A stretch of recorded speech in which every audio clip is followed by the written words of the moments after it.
नमस्कार। रामचरितमानस में जिस श्री राम की कल्पना की गई है वह न जन्म से बड़े हैं, न धन से बड़े हैं, न शक्ति के कारण बड़े हैं, न राजपाट, न विद्या बुद्धि के कारण बड़े हैं। गोस्वामी तुलसी बाबा ने रामचरितमानस द्वारा जिन लोगों को राम की मूर्ति अपने हृदय में बसाने लायक माना है, वो ऐसे श्री राम है जिनका सभी काल में, सभी समय में सम्मान होगा। वह कहते हैं, काम कोह मद मान न मोहा, लोभ न क्षोभ न राग न द्रोहा, जिनके कपट दंभ नहीं माया, तिनके हृदय बसहु रघुराया। सबके प्रिय सबके हितकारी, दुख सुख सरिस प्रशंसागारी, कहाई सत्य प्रिय बचन बिचारी, जागत सोबत सरन तुम्हारी, तुम्हि छाणी गति दूसर नाही, राम बसहु तिनके मन माही, जननी सम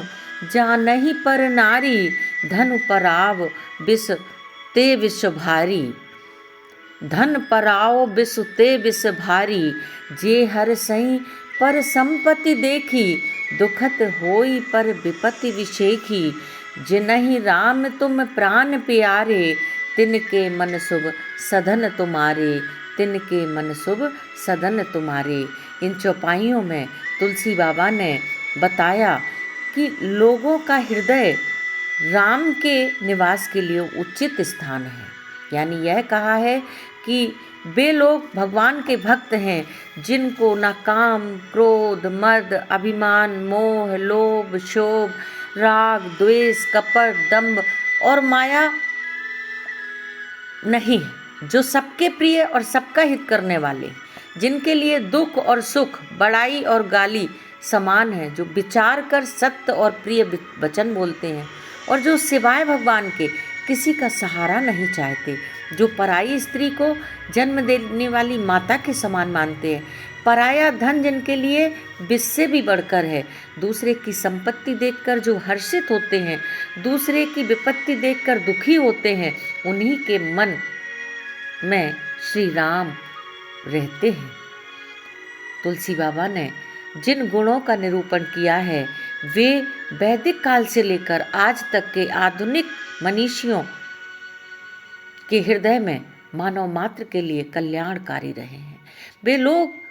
भी जो भगवान में विश्वास नहीं करते, मानव मात्र में इन गुणों की कल्पना करते हैं और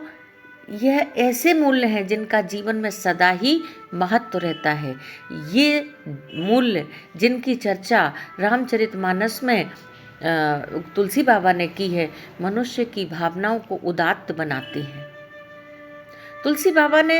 जात पात छोड़ने वालों की प्रशंसा करते हुए कहा है, जाति पाति धन धर्म बड़ाई, प्रिय परिवार सदन सुखदाई, सब तज तुम्हि रहई उरलाई, तिनके हृदय रहौ रघुराई, सरग नरक अपवर्ग समाना, जहाँ तहाँ देख धरे धनुवाना, करम बचन मन राउर चेरा, राम करऊँ तिनके उर डेरा। इस तरह से तुलसीदास जी ने स्पष्ट कह दिया कि जो व्यक्ति जाति पाति धन धर्म प्रशंसा प्यारा परिवार और सुख देने वाला घर सबको छोड़कर केवल भगवान को ही मानता है और जिसके लिए स्वर्ग नरक मोक्ष समान है, जो कर्म वचन और मन से भगवान का दास है, उसके हृदय में भगवान श्री राम निवास करते हैं। इस प्रसंग को राम कथा में लाने का कोई खास कारण नहीं है। श्री राम जी वाल्मीकि जी से पूछते हैं कि मैं कहाँ रहूं, और वाल्मीकि जी बाद में बताते भी हैं कि आप चित्रकूट पर्वत पर रहिए, परंतु इससे पहले यह पूरा पाठ कहकर तुलसीदास जी ने यह बताने की कोशिश की है कि मनुष्य के लिए आदर्श आचरण क्या है और क्या क्या कार्य करने चाहिए। जो लोग भगवान रामचंद्र जी की भक्ति की कामना करते हैं उनको लक्ष्य कर यह बता दिया कि मनुष्य को कौन कौन से काम करने चाहिए, कौन से नहीं करने चाहिए।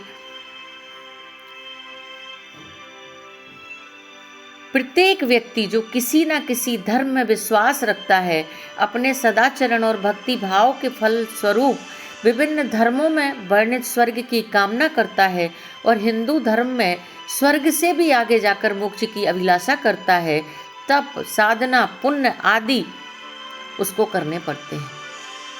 तुलसीदास जी के अनुसार आदर्श व्यक्ति वह है जो स्वर्ग और नरक को एक जैसा मानता है, पाप पुण्य की कामना नहीं करता। तो इस तरह से